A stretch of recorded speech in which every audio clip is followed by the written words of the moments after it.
Hey YouTube, it's Corlash1990, and today I have another Ashes Reborn deck tech. And this deck is becoming one of my more favorite decks to play for the PvE format, which this is what this deck list, along with a bunch of other deck lists I have planned, that's the format they're kind of made for it. If you don't know what PvE is, it is the player versus environment, either co-op or solo mode, fighting against the Chimera. And I'm actually really excited because there's another Chimera coming out here pretty soon. And these are all made for pretty much just solo play, though they transfer just as fine in co-op, and they're still pretty good in the PvP format, player versus player. Though there would be some tweaks I would make for that because that is a different game pace, different. Just you need different strategies and answers for things. These are the cards I have in here are specifically tailored for the Chimera and going against the Chimera and trying to screw it over as much as you can. This Phoenix-born Rima Careworn is aesthetically one of my favorite. I love the artwork and the character design behind her, and her ability.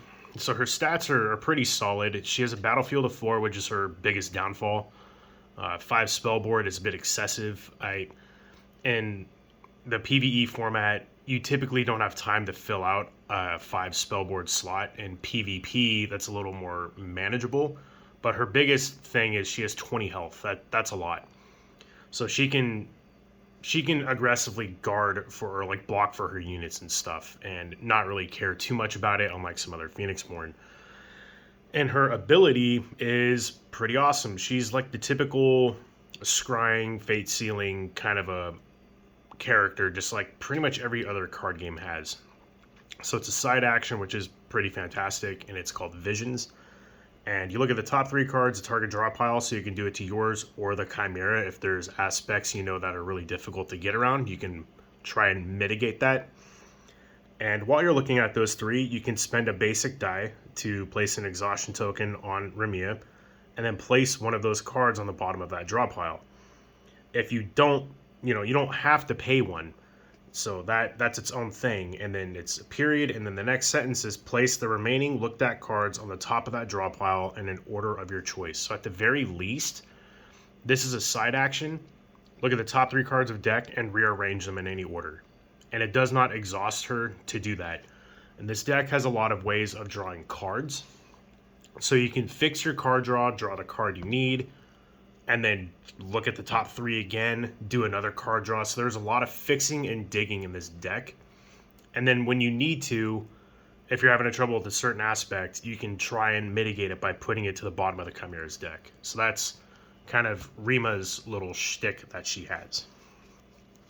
So I'll go over the conjurations when we get to that. And so here is the deck. I start things off with 3 Ancestral Army. It is her signature card. This card's great, and the theme of this deck is units that have come into play abilities, and then returning them back to your hand with Summon Spectral Assassin, and getting added value off of these come into play effects. And then this Summon Spectral Assassin puts a dude out to play for free for us. So Ancestral Army. It's a 3 cost, 1 attack, 2 life. Pretty terrible stats, but it has Invoke Ancestors. When this comes into play, place 2 Ancestor Spirit Conjurations onto your battlefield. So it's pretty good. 3 dice for 3 cards is always good in this game, especially when the Ancestor Spirits have 2 attack each. And they also have an ability called Guidance. When it comes into play, you may draw a card. If you do, place 1 card from your hand on the bottom of your draw pile. So again, this is some of the card draw that helps with Rima's ability.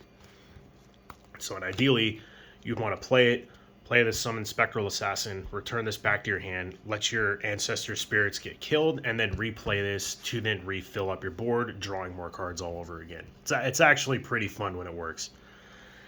Next, for the beat stick kind of an ally, we have Battleseer, and Battleseer is amazing. This is such a good card.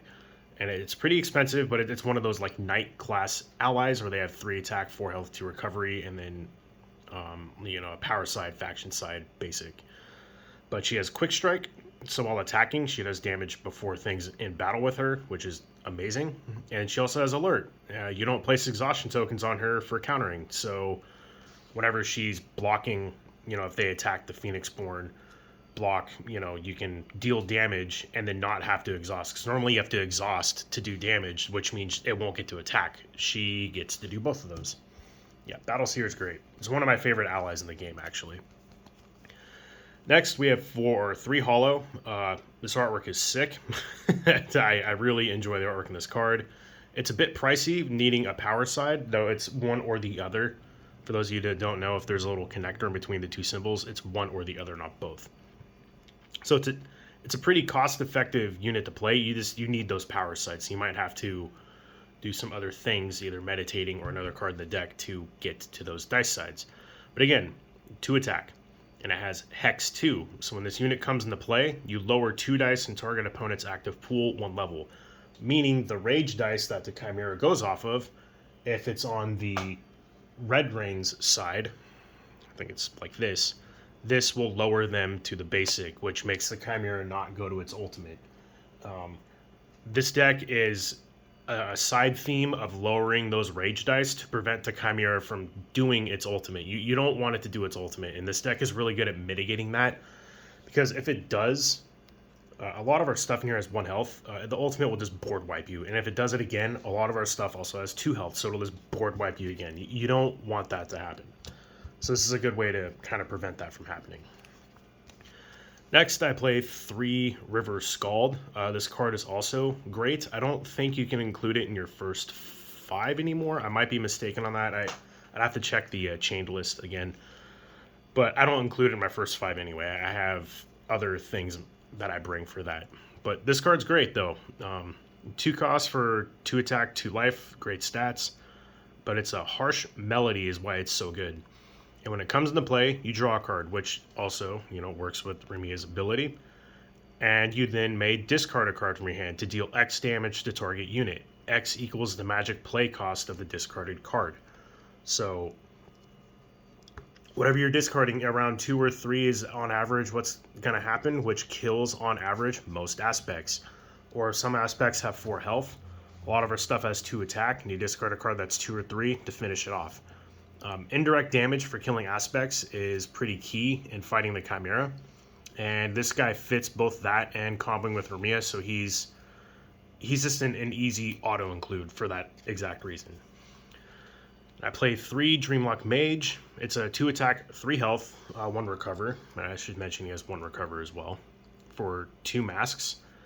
And it has a side action of Restrict 1. Lower 1 die on its power side and target opponent's active pool 1 level. So this lowers the rage dice yet again. It's just more synergy with this, trying to make the Chimera not go into its ultimate. And now for the ready spells.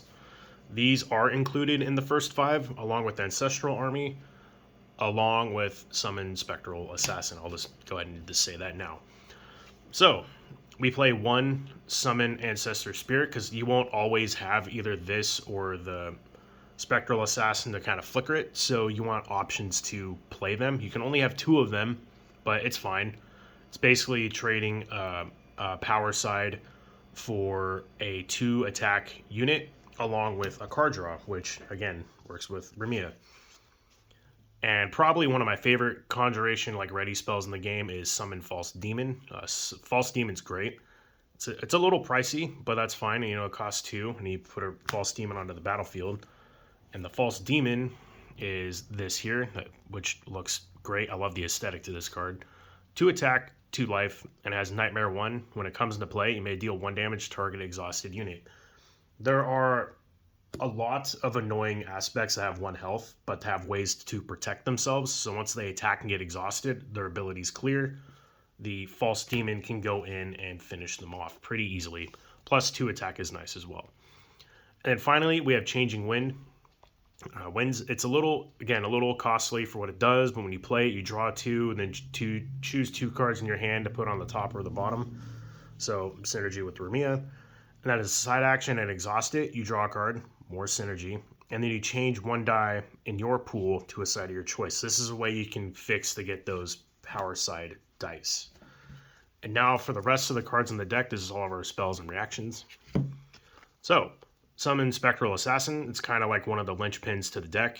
It's a side action, which is great. So you can attack, then do this and flicker the thing, and then you can replay the thing next turn. Or, you know, flicker and then play something, attack, and whatever. This card's great. It's great in this deck as well. Some Spectral Assassin isn't really all that great in this format because it doesn't really do anything. It's just a 2-attack unit, but we have so much value for coming to play effects like here, here, and here. It's just more recursion, more consistency.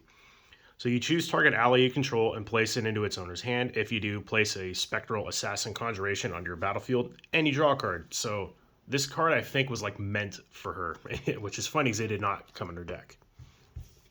Spectral Assassin is a 2/1/0 and it has Sneaky Strike, which doesn't ever do anything, but and PvE. It's very good in PvP. But when it's declared as an attacker, opponents cannot play reaction spells for the remainder of the turn. So it kind of shuts them off from reacting to your attack. So including this in an attack with a bunch of dudes, they can't really do anything. They're at the whim of the attack. Play 3 Seeds of Aggression. It's always going to be a horse because we don't play the...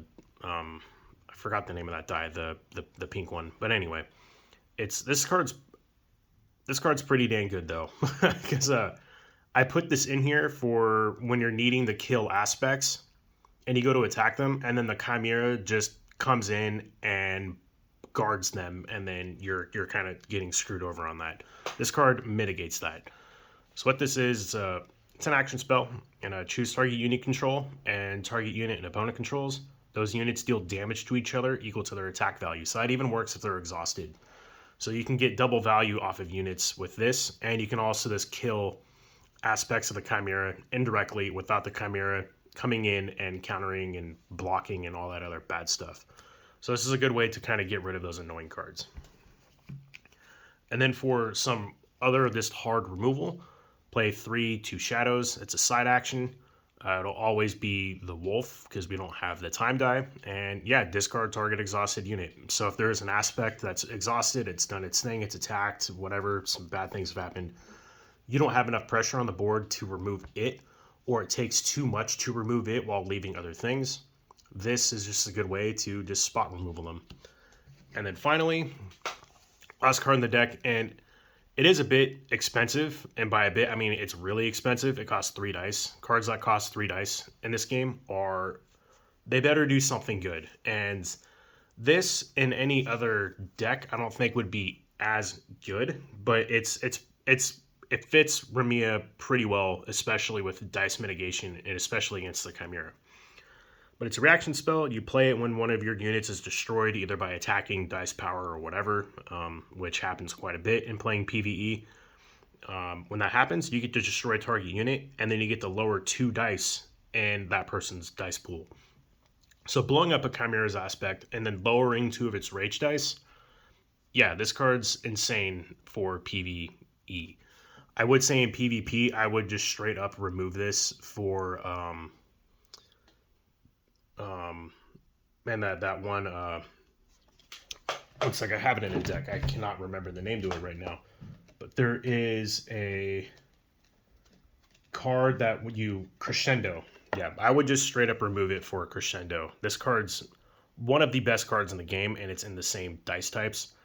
But I'm also playing all my decks off of one collection. So I'm not pooling these cards from other decks into other decks. This is all built, just contained in one collection. I figured that would be more useful for people as well. Yeah, this card's great in PvE though, which again, that's what this deck is made for. So anyway, that is my Rimea deck tech. This deck's really good.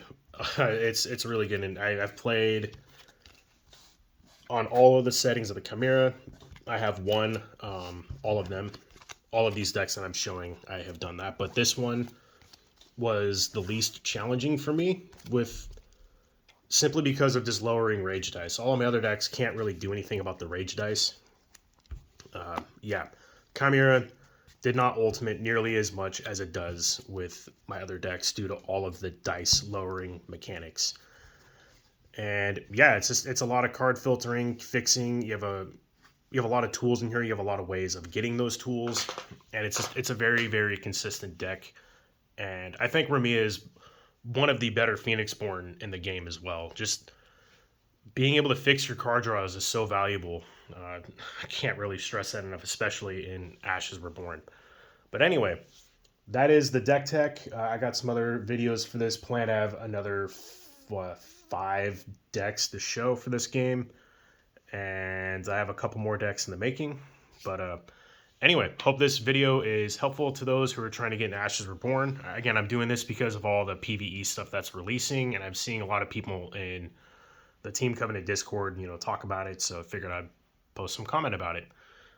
Anyway, thank you all for watching, and I'll catch you all next time.